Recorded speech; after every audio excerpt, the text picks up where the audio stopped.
Welcome, everyone. My name's Lycia Heath. I'm CEO of Women for Election, and it's my pleasure to welcome you to our monthly In Conversation series, and very excitedly introduce Minister Katy Gallagher, who is our guest this afternoon. Welcome, Minister. Thank you for joining us. Oh, I think you're on mute. Here we go. We've started. The terrible mute mistake. No, thanks, Alicia. Thank you for having me. Really excited. Yep. I'm super keen to get underway with our questions. I thought I'd start with a couple of quick things first. Importantly, acknowledging that I'm coming to you from the lands of the Gadigal and the Bidjigal people of the Eora Nation, and note their elders past, present, and future leaders emerging, and pay respect as well. And also note that sovereignty of this land was never ceded, and it's my belief that until we reach a Makarrata or constitutional recognition, then our ability to move together forward in harmony is compromised. So thank you. Please feel free to note in the chat which lands you're joining from, and also just some rules of engagement about how we run these sessions. Always love to have videos on if you can manage it, but prefer to have the mute on, at least initially. There's a lot of you in this session. Please put your questions in the chat as we go, because we're monitoring that, and we'll get the opportunity to ask the Minister those questions as well. But we always run these as non-partisan forums and keep everything respectful related to journey into politics. So with that, Minister, you've had a fascinating journey into politics. So I guess I want to start a little way back initially in terms of before you ran for election. What were you doing as a career? And would you say that you were always very politically active as a citizen, less so? Was there something that triggered you to really want to put yourself forward, or was it someone else's idea in the first instance? Paint us a picture of what your life was like before politics. Okay, thank you. And can I just begin by acknowledging I'm coming to you from the land of the Ngunnawal people, and extend my respects to elders past and present, and also acknowledge any other Aboriginal or Torres Strait Islander peoples joining us today. And also just quickly, because I'm not sure if I'll get a chance throughout once we get into the Q&A, just thank very much Women for Election Australia for everything that you do in supporting women to stand as candidates. And for the opportunity to speak with you today. It does make a huge difference, and the work you're doing is making a huge difference. So thank you. Well, it's back. I'll go back a bit in time. The short answer to your question is no. I was probably the last person that would have expected or thought for myself that I was the sort of person that would get into politics. That was certainly my thinking back then. But when I look back now, I can see I was active in my community. I was on my childcare centre board. I'd been on the youth centre board, to get a youth centre in my area when I was, before I'd had children. So I was always connected to my community. I was politically active in the sense that I was a member of the Labor Party, but I had never spoken at a branch meeting, or, I was your average branch member, probably quieter than most, went to my monthly meetings, supported the Labor Party, handed out on election day, did those sorts of things, but always sort of looked up in awe as when you had members of parliament come to speak to your sub-branch. Never for a moment thought that opportunity would be something I would get to do. And I think it was a series, as these things are, as everyone no doubt on the Zoom will acknowledge. Life sometimes takes you in funny ways, and you can make choices at those kind of forks in the road about whether you seize opportunities or whether you want to take a different path. And, I found myself, I was a community worker essentially. I worked with people with disability. I did a degree, an arts degree. I was an advocate. I got into being a union organiser, which was sort of a natural progression from my advocacy for people with a disability. So I'd always been involved in work, I think community work that had a purpose for me. So that I think you, politics attracts people like that, or should attract people who are, you know, driven by purpose, wanting to make change, connected to community. So all the ingredients were there for me, but I just never recognised that or thought that I would be a good politician or someone, you know, that would end up with their name on the ballot paper. And in actual fact, the only reason I did do it was in the Assembly back in 2001, we had no women in the Labor Party in the Assembly. And as a, you know, a member of the Labor Party, as a feminist, I felt that in 2001 that was outrageous. And when there was a group of us in the party at the time that took a decision that the only way we would change that was if more women stood for pre-selection, which was a terrifying process that I would never want to ever put myself through. We decided that as a group we should nominate, and that one or two of us might get through the process. So about 7 or 8 of us, I think, at the time did it. So to cut a long story short, I got through pre-selection. My name was on the ballot paper.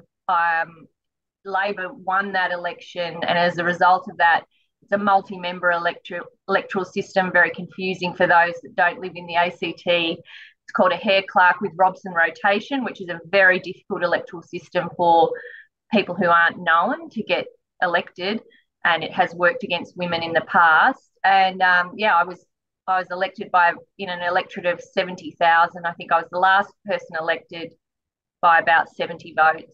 So I sort of accidentally got in. Like, I wasn't meant, you know, I didn't expect I would be elected. I didn't want to be elected. I was one of 2 women that got elected at that election.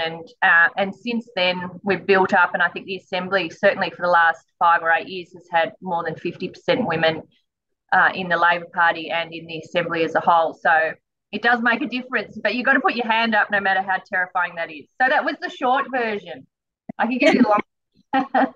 Well, no, I look, I appreciate the short version. I would love to get into the long version at some point as well, because I imagine there's quite a lot of sub stories in there. But a couple of things resonated with me. One is why we continue to run pre-selection masterclasses at Women for Election, about how important it is to make what is very opaque process more transparent, because women in particular are only likely to step into that the more transparent those processes are made, and that there was no women in the ACT Legislative Assembly in 2001, and that's what I want to go to that time now, because you were in the ACT government from 2001 to 2014 by 70 votes, as it happens, and through that career you presided over a number of different portfolios, and you were representing, am I going to say this right, Katie, Malongolo? Is that right? I said it right. When you look back at that time now, with the benefit of hindsight, what was it that you enjoyed the most in terms about representing your community? It was, as you said, I had a range of roles, and I went from sort of new backbencher to chief minister by the time I finished in that, and I had a number of portfolios. So obviously I was involved. The ACT Assembly was very local, and matters are very local. So it's a combination of the council and state and territory functions are performed by the Assembly. So I loved the fact that decisions that I was part of, or policies that I helped to develop, actually made a difference, and I could see that difference, and it made a difference in good time. So, you know, one that springs to mind, because I was a single parent with a 4-year-old when I went into the Assembly, and one of the changes I made when we were education minister that I lobbied for, because we needed more money, was to make preschool easier for working parents to take part in, because we had free preschool. I know that means different things in different jurisdictions, but the sessions were 9 to 1 or 12 to 3:30 or whatever. And so we had a large part of our kids couldn't go because their parents couldn't manage it. And so making the preschool align with school hours. So at least for those people that had other children and they were picking them up 9 to 3, that made that easier. So there was sort of examples like that where, we changed the abortion laws. We had horrible abortion laws which made women have to look at pictures of fetuses at certain ages of development and then take counselling and all the rest before they were allowed to have a legal termination. And having women elected to the parliament changed that. Obviously still regulated, but not the same sort of punitive kind of experience for women. So it was those kinds of things for me in politics, and it's the same here now, although in the Commonwealth you're a bit more removed from that, being able to see immediately the impact of your decisions to that degree. But that was certainly part of it, and I love that aspect of it, making a difference. I think if you don't have that in politics, there is no reason to be around. I think your impact was obviously clear, and through presiding over, be it education or women's portfolio or disabled portfolio, I know that you did as well, must have been an amazing preparation ground for what came next. I mean, you decided to resign as Chief Minister of the ACT when an opportunity came to pass for a federal Senate seat from the ACT. And I'm super interested for you to talk with us about, again, that process, because you were providing extraordinary legacy as a first in the ACT Legislative Assembly. When this opportunity presented itself for the federal Senate, again, with the benefit of hindsight, was that always potentially part of the journey for you? Did it come out of left field? Did you have to go through pre-selection for that? Shine a light on some of that for us. Yeah, okay. So there had been a couple of opportunities where I'd been asked to consider a move to federal politics, and throughout that time I was in the Assembly, and I was a very hard no, because I loved the work at the Assembly, and I felt like that is the layer of government, or the layers of government, where you can, make the most immediate and obvious difference to, no offence to my Commonwealth colleagues in the role I have now, but, that's where the schools were happening, the health service delivery, the council functions, all those bits that where you engage with the citizens all the time happened there. And so I was very happy there. But there comes a time in every job where, and, I'd been in the Assembly for 14 years, where you say, well, and I was Chief Minister and I had won an election. I originally come into being the Chief Minister by a vote of the Assembly after the former Chief Minister left. So it's a bit like a casual vacancy arose. There was a process there where the Assembly has to vote for you. And so I'd spent 18 months as Chief Minister without facing an election, won the 2012 election. And, I guess there comes a time where everyone has to look at themselves and think, well, is there, what else do I have? I've been here a long time, and I know in politics, it's not like it finishes at any point. Like, it's not like, oh, well, I'll get to there and then the work will be done. There's always something. And even if you finish a big piece of work, like getting through, a big legislative reform, something else is already coming in. So there's no end point to your job, it is what I'm trying to say inarticulately. And then when Kate Lundy decided to leave, so it did come out of left field, Kate Lundy decided to leave. I, at that point, was, as I said, Chief Minister. I don't know how political to be on this this soon, but there's a little bit of politics, obviously. I was incensed by Tony Abbott's government at that point in time because, that they'd promised no cuts to health, no cuts to education, and then had decided to cut both health and education, which to me as Chief Minister was creating a real problem. So I think it was a combination of Kate leaving, me thinking that perhaps the best use of my time now was to to go and have that fight and try and change the government at the federal level and be a part of that. That sort of, so it was a timing and an environment thing, and those coming together. And I did have to go through a pre-selection process, but nobody else nominated for the position. So in that sense, it wasn't a ballot of members, but the ACT branch of the Labor Party has a very, well, I think probably the most democratic branch of the Labor Party, where it is one party member, one vote. So we don't have weighted votes for unions or other weighting arrangements that some other branches do. So it's always open to any party member to stand, and so it's important you have those processes. Like, we can't. I obviously had a high profile, and I think I would have won any ballot, but in order to be an active member of the party, you've got to have some value to your membership. So anyway, so that, long story short, there, I got in that way. So it was timing, and it was also, at some point in politics, you have to hand over to the next people, MLAs in that instance. Like, my time, I felt, at the Assembly had come, it had sort of gone on its natural journey. So it was a whole range of factors, and obviously how my family felt as well. Yeah, interesting. I think you've touched on a couple of points that are key tenets and part of our training as well, which is timing is everything.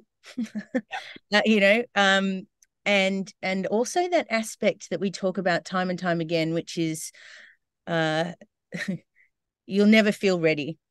And opportunities will present, and even though you don't feel ready, you should step forward anyway, because who knows when that opportunity might have presented again, frankly. And in terms of being political, there's 3 reasons where we found that women tend to run. The 3 Ps, we call them. One is they're pissed off, one is they're passionate, or one is they're political. So those seem to be the 3 triggers that we consistently find are drivers. So if that was your driver, thank you for sharing. It was my driver. All 3, yeah. So you made the decision to run. In fact, nobody stood against you in pre-selection. So again, something that we don't hear with any frequency. And then in 2015, you were sworn in to federal parliament. You were in opposition until May last year, and then post the federal election last year, you were assigned, or assigned or fought for. Should use my language appropriately. 3 very large portfolios. And I recall, and I want to get the quote right, when you were asked about being assigned those 3 portfolios, you were quoted as saying, "Gender is not an add-on, but it's central to our thinking." Can you go into a bit of depth about what you meant by this, and also what are the challenges, but also the rewards of sitting over 3 large portfolios? Yeah. Okay, so there's a lot in there. I'll try and do it, and if I wander off, bring me back to it. But the 2022 election was a really significant one, not only because it changed the government, which obviously, again, being a member of the winning side, I was, very pleased with, but the environment in the previous parliament, in the lead up to the election, I think it's fair to say there was a lot of commentary about women, the value of women, the role of women, women's experience in public life.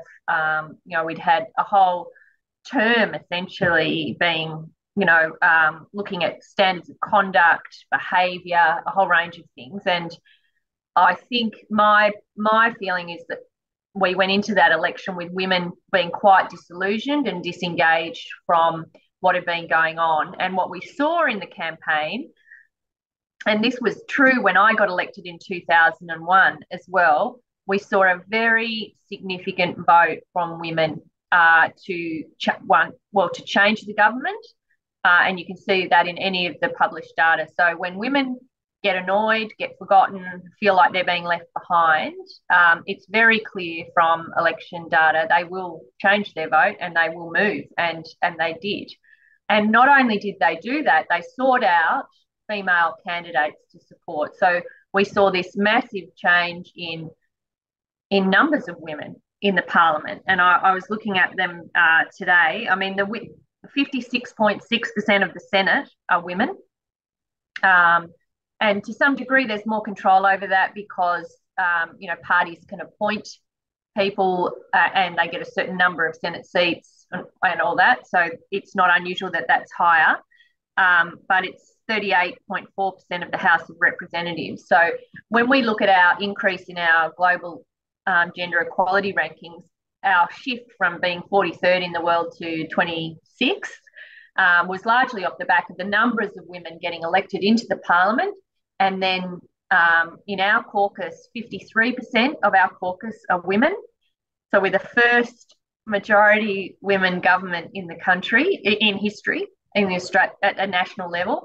And then 10 out of 23 of women in cabinet. So again, a big difference. Like, it was a step up and a big step change, reflecting, and many will say, oh, about time, which it was, and it's nothing amazing because in a sense it's reflecting the communities we serve. There was also a lot more diversity in terms of cultural backgrounds of people elected at the last election as well. So there was a very significant change into how the parliament looked and felt and feels now. And I think from our point of view, from being a woman in the Labor Party in opposition, we put a lot of time into, and partly because of the history of our structure of our party with our battles on affirmative action and all the rest of it, and the personalities of all of us women, we have a very supportive caucus. We don't have to teach people in our caucus that gender equality is important. We don't have to argue for that. That fight's been won and banked, and it is, and that's part of our sort of history as a party. In terms of the roles that I was given by the Prime Minister, and this reflects his strong commitment to gender equality, brought up by a single mum, surrounded by strong women all his life. This is again something that comes very natural to him. Is he wanted to make sure that, it wasn't just bringing in the Minister for Women when decisions had been taken or, brought in for certain. He wanted that portfolio represented as part of our economic team. So he linked the women's portfolio with the finance portfolio, which means, all of our ERC processes, our putting together of the budget, everything, it's me in one role representing both roles. And it does make a difference. We brought in gender responsive budgeting. In our first two budgets, we've put major investments into women's economic equality, whether it's through the payment system, through childcare, through changes to paid parental leave, paid family and domestic violence leave, through our IR changes, through our payments to aged care workers. Like, gender is fundamental to the story of this government and dealing with gender equality and supporting women. So I think that's what I meant when I said that it's not an add-on. It is right there at the centre at every table where anything is discussed. We have the women's portfolio represented. And so there is a gender lens in that sense poured over a whole of government approach. In terms of the positives about it, really are that, through the public service, I have an ability to drive change for women through that. Plus, it gives me a whole of government approach. Finance obviously gives me that whole of government approach. So I see what's happening. I'm a very nosy person, so it suits me very well to have these portfolios. And it's an exciting opportunity that I don't want to miss. I can't think of, there hasn't been a time when the women's portfolio has been linked in such a way. There hasn't, and so I don't want to waste the opportunity that comes with that. Seize the moment. This is kind of the attitude I've tried to bring to these jobs whenever I've been given, because they can be overwhelming, but the flip side of being overwhelmed and fearful is, let's just grab this and see what we can make of it, and there'll be mistakes and all the rest of it. But there are there's some really great things we can do if we get this right. The downside of having it is probably just workload and being torn a bit, feeling like you're not giving each part of it as much as you should. But I think 1 year in, my office and I are sort of working out how we deal with that and how we maximise the use of my time, and delegate where you can, which I'm not particularly good at, because not only am I nosy, I'm also a control freak. So, but I've got a good team behind me, and I've got enormous help across the public service. And when you've got the Prime Minister, in the way he backing you and the entire cabinet there and caucus, it makes the job a lot easier. Yes, I can imagine that it can. And again, I appreciate you covered a lot of ground there. The World Economic Forum paper, I saw how much Australia increased in the ranks in this year's gender equity report. It's always personally irked me that we are number one in terms of educational attainment for women in this country versus 170 other countries, but so low in the rankings in terms of political empowerment. That disconnect doesn't sit well with me, and it's a big part of, I guess, the driver that we do it at Women for Election as well. And I'll go back to something you said earlier in terms of community leadership, that women do so well every day, all the time, often unpaid, and how transferable those skills are to public office, and how our role and everyone's role is to help link the roles that women are already doing to improve community to future political leadership. And I see that that's something that you've done, and really that leads us to our next question in terms of late last year, your government and the Office for Women released a grant, the opportunity to tender for a grant, which was to lift the number of women in public office nationally, and Women for Election, with a really strong presence of consortia partners, tendered for that, and we were awarded the grant in March this year, which we all did a bit of a jig in the kitchen over here. I'm not going to lie, it was an exciting day to get that news.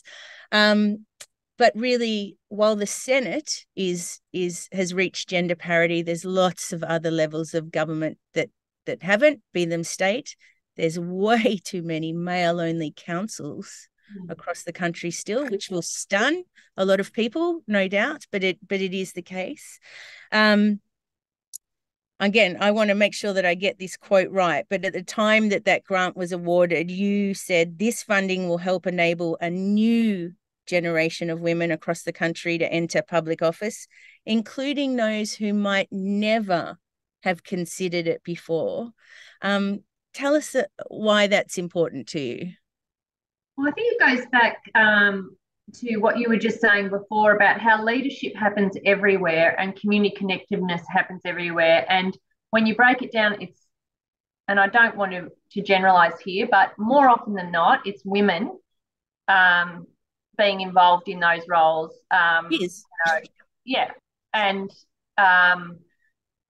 yet, and it was the same for me. Like when I was asked to stand as a candidate, I kind of burst out laughing and I went, what? Like, why would anyone think of me? I went, and this is goes to the importance of organisations like yours, through Women for Election, because in the Labor Party, we have a group called Emily's List, which is a group. We also have Labor Women's Network. So there's a couple of organisations. But for me, Joan Kerner was, I think she was outraged about no women in the Assembly, Labor women in the Assembly too. And so she'd sort of come up to involve herself in the pre-selection discussions about who Emily's List people would support and all the rest of it. And I remember sitting down with her, so I'd made the decision to look at it. And her first question to me was, why would you be a good, and I don't know how many of you knew Joan, but she could be very blunt. So it was like, why would you be good as a politician? And I couldn't answer that question. Like I was sort of frozen. I was like, oh, because it's sort of, and I was nervous. And I was like, oh, and I sort of, and I think she took pity on me and she sort of softened and she said, this is like a job interview sort of situation. And she then said, actually, tell me about yourself and what you do. And, I said, oh, I'm a single mom. I've got a 4-year-old. I work part time. I'm on my daughter's childcare centre board. I cycle with the cycling club. I do this, I do that. And she was like, right, well, that's your answer because you're doing all these things that are actually what we need. We need people from the community representing their community, representing them, in Parliament. And so, but it was a shock to me. I remember thinking like it had never, ever crossed my mind that I would be someone who could do politics. The only other thing I'd say, because I don't know if I get the opportunity, like there are ups and downs. Like it's not all an easy ride. And many of you, if you've been watching the media in the last few months, you would have seen, some of that, the attention that I've been getting in the last few months. Like I don't want to pretend that once you get in, it's all rosy and everything, because I think that would be setting people up to fail. These are jobs in the sense like every other job you go, there's people you get on with, there's people you don't, there's bits you like about the job, there's bits you don't like, all of that. But I think when we're bringing women up into it, and it shouldn't be a reason not to get involved, but it should be that people go in with their eyes open and that we give them the right support to be able to do these jobs, and that when the pressure comes, and it will come if people get into public life, that we wrap supports around each other, because it can be a very lonely business as well. And that's part of what I think is important, that it's not just get you into a parliament, it's sort of how we look after each other once you're there as well. So yeah, and also very supportive of bringing the new generation of people through, because frankly people like me will want to go off and sip a pina colada on a beach chair somewhere, Yeah. in not too distant future. Yeah. Well, I think that look, again, very thorough answer. Thank you. And I think the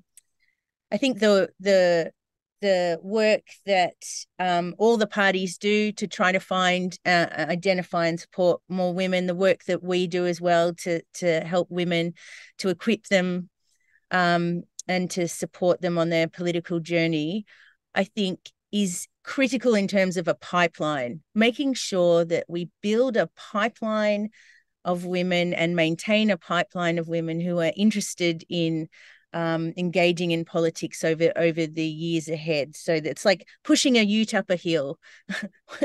where the wedge, put the wedge behind the wheel to make sure that it doesn't roll backwards, because it can roll backwards, and it's incumbent on all of us to make sure that that doesn't happen. And the program we're about to roll out is exactly to address that. So one last question from me, and then I'm going to go to some questions from our alumni, and it's a pretty quick, straightforward one. But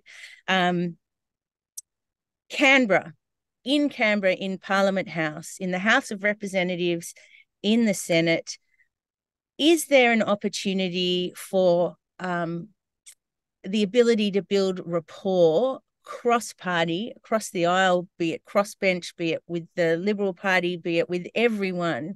Is there the ability, be them through formal or informal forums, for you to get to know all the other members through time? Because we often comment about how Australia is one of the only OECD countries with a Westminster system that doesn't have a cross-party women's caucus. So what are the opportunities for members to get to know each other?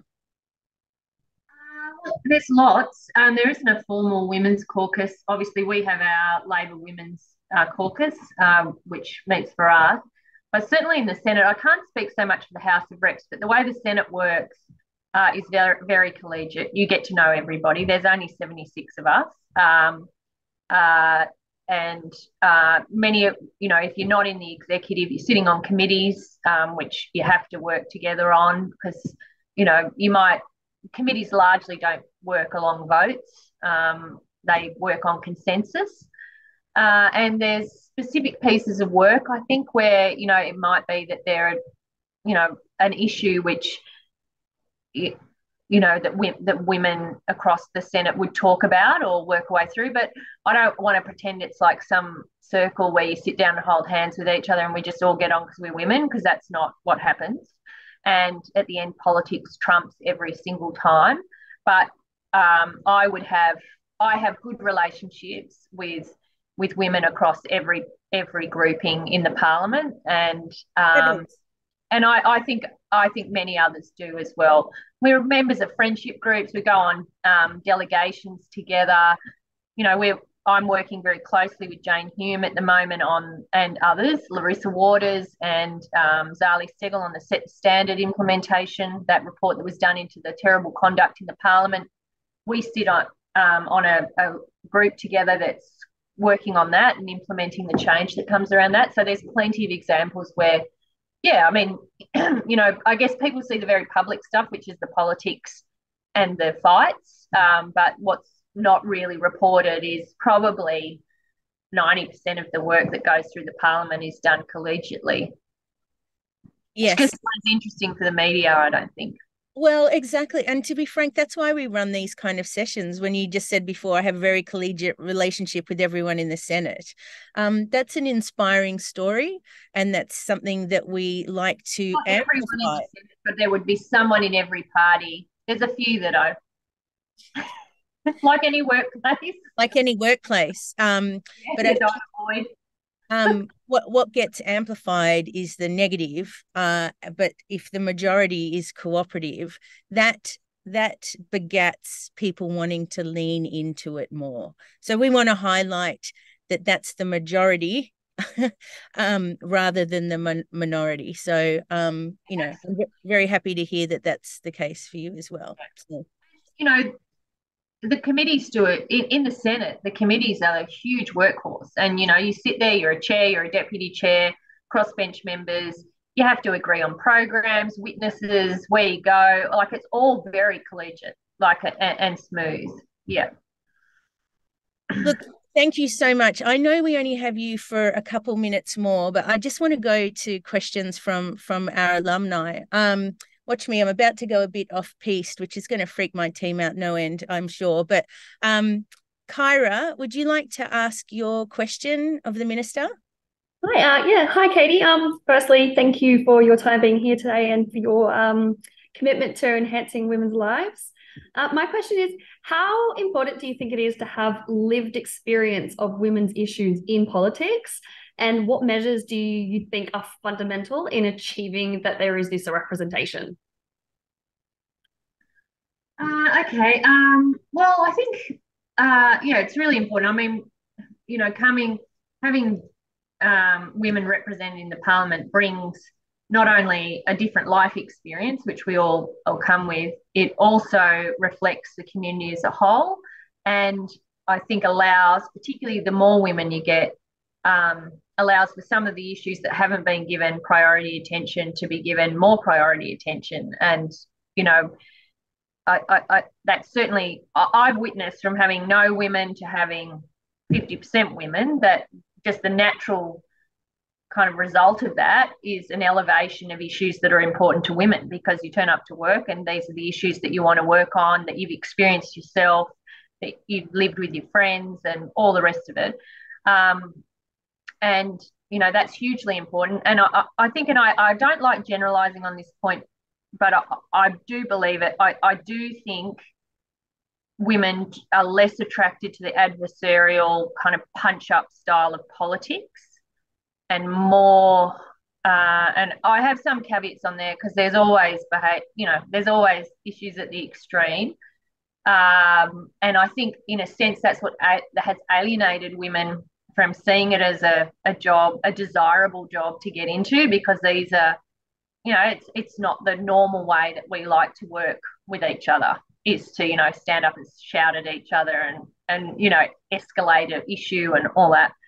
And I've noticed that having more women in Parliament has changed that as well, slowly and not completely, but there is a difference. We do a different style of politics, and part of that is that has kept us out of politics too, because of the way it's played and the hours and the travel and the being away from your family. And so having more women in has helped us change that too, having more reasonable sitting hours, having the opportunity for women who are caring for children to be able to leave and go and do that, maternity leave, all of those issues, having children in the chamber, having those sorts of things, they're only going to change when women front up and affect that change, because that won't happen without us.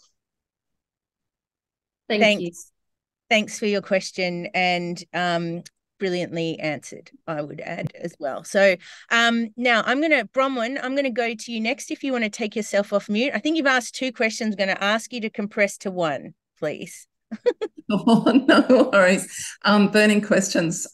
Great opportunity. Katy, when it's difficult in politics and public life, other than your family and close friends, who supports you, and is there something within Canberra, within Parliament, or within your party that is a group or service you can turn to for support, because there are obviously some very difficult times? Yeah, thanks, Bronwyn. Yeah, you're right. I mean, I can think of certainly the time I've just gone through, but there's been probably a handful of other times in my political career where the pressure has got so intense, that you need other support around you. So I think that it's a range of things. So yes, there's informal groups that we have here, we're not very good at reaching out to each other, because part of the game of politics is that you never get taken down, that you never show things are getting to you. But, I'm not really like that. I just sort of think the human side of politics is important, and there are times when it's really hard and really awful. I have a group of, I guess over my career, and I imagine it's the same for many women of my age, we've sort of curated a group of people we've either worked with or got to know, and probably are slightly more removed from our working life now, that we can talk to. And then it's not even just about talking, it's about companionship. I think, I have a friend who I walk my dog with every weekend. That's enormously supportive for me. Not that we talk about politics very much at all, but it's a nice thing to do, and it helps remind you that the pressure cooker you're in is not everyone else's experience. Like, it might feel like you're under this incredible pressure, but outside the world goes on. And, it's having those things around you, I think, and also the ability to get away and to remove yourself from the pressure cooker where you can. I think all of those things I've learned over time. So it's, escape, companionship, mentors, and the role of mentors. And, I try to give back now and mentor younger people that are coming through that I recognise would have been useful to me when I was their age and had someone to say those things. So it's sort of being proactive for others as well. There are professional services, like we've got a workplace support service, and politicians have access to, a psychologist and that if they need to. So there are those official ones, but I've found, partly because you learn not to trust too many people, or I should say you learn to trust, you have a circle of trust that you build. That's a more positive way of putting that, that I rely on, because I know what I say to them, what I think will not be reported in the Australian on the front page. The old front page test. We talk about that in our training as well. Yeah. Thank you so much. We've got one more question. I see there's more questions in the chat, but I know your answers have been answering them. So, Claudia, you're the lucky last question before the minister has to go. Oh, well, thank you so much, Alicia. And thank you, Minister, for joining us today and speaking with all your recommendations and supports. And that's been great to listen to. My question today is, will there be more recommendations from the Jenkinson report implemented anytime soon? Thank you. Yes, Claudia, there will be. We've had a number underway. The big changes are the PWSS, or the Parliamentary Workplace Support Service, being enshrined in statute, essentially. So we'll have some legislation coming to the Parliament shortly that does that. That's creating the independent workplace support service, so that staff in particular can feel able to go and raise issues that don't go to a department, basically, which was one of the key issues coming out of the Jenkins report. And the other big change later this year will be the what's called the IPSC, the Independent Parliamentary Standards Commission. I just call it the IPSC, so I had to think about that when I spelt it out. And that's really going to be the body that looks at complaints about conduct of politicians, which is tricky to legislate around and tricky to enforce, frankly, because once you're elected to the parliament, the people of Australia have had their say. So that's going to be tricky, but it's an important part of implementing Jenkins. I think they're the two big chunks that we've got to resolve. There's a tracker on the website, on the Parliamentary Leadership Group Task Force, I think it's called. So if you Google that, you'll get the implementation tracker will come up, and that'll show you where we've finished recommendations, where they're in progress, where there's an ongoing responsibility. Like there's a recommendation about an annual statement to the Parliament, so that's obviously ongoing. It'll just keep, but that tracker is probably your best bet in terms of up to date, and which that's normally updated after each meeting. Thanks, Claudia. Yes, I follow that tracker. It's fascinating. And the Jenkins report, I mean, there was many recommendations. Recommendation 5 and 6 talks about a 10-year strategy to increase to achieve gender parity in our parliament, but also for staff. And recommendation 6 is in relation to ensuring that we improve cultural diversity within MPs, senators and staff. Yeah.